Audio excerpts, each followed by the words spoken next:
Les extraterrestres sont-ils réels? Seuls ceux d'entre nous qui les ont vus le savent avec certitude, on veut y croire? Eh bien, chacun avec son point de vue et je respecte la conviction de chacun. Alors je ne sais pas, je pense et je note que c'est juste que l'incrédulité de l'être humain et son manque d'investigation font que cela semble un paradigme de la science-fiction. Ils ont toujours visité la Terre. Comme?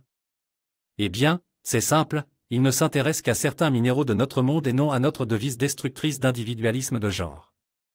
Pour s'auto-entretenir les bienfaits de la procréation et de sa survie. Attention, je ne généralise pas. L'espace extra-atmosphérique est une étendue si vaste sur laquelle nous avons tant à apprendre, il est donc difficile de nier catégoriquement la possibilité que d'autres formes de vie intelligente existent.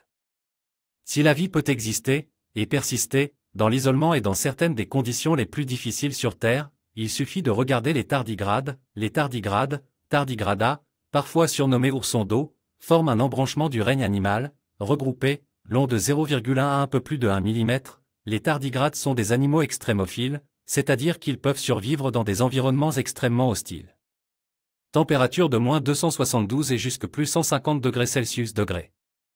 Et pression jusqu'à 6000 bars, pour mieux comprendre il peut résister une profondeur de jusque 50 000 mètres sous l'eau et est anhydrique ou exposé au rayonnement ultraviolet ou, X, vide spatial. Sur ça ma grande question est, pourquoi la nature ait créé un bête autant de résiste? C'est bien en évidence que ça appartient pas à cette Terre.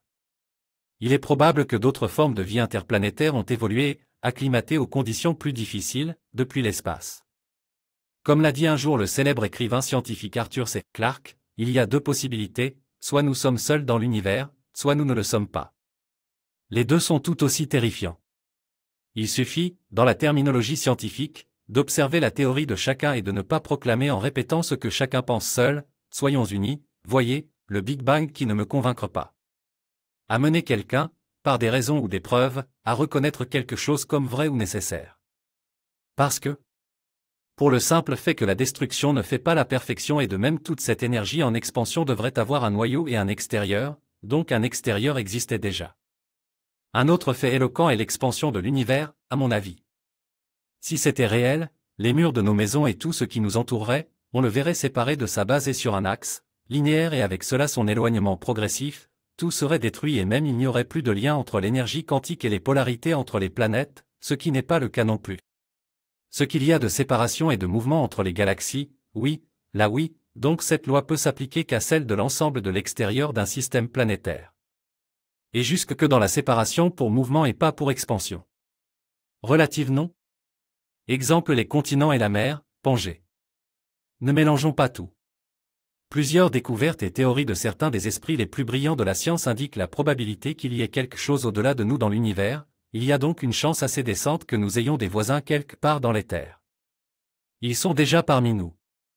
Il y a déjà plus de 50 000 ans. Mon message est que nous soyons simples, amour et générosité, ouvrons-nous de manière cohérente, alors seulement un jour nous atteindrons un équilibre uni. Merci de votre attention, avec vous, Louis, nouvelle plateforme en ligne d'intelligence artificielle.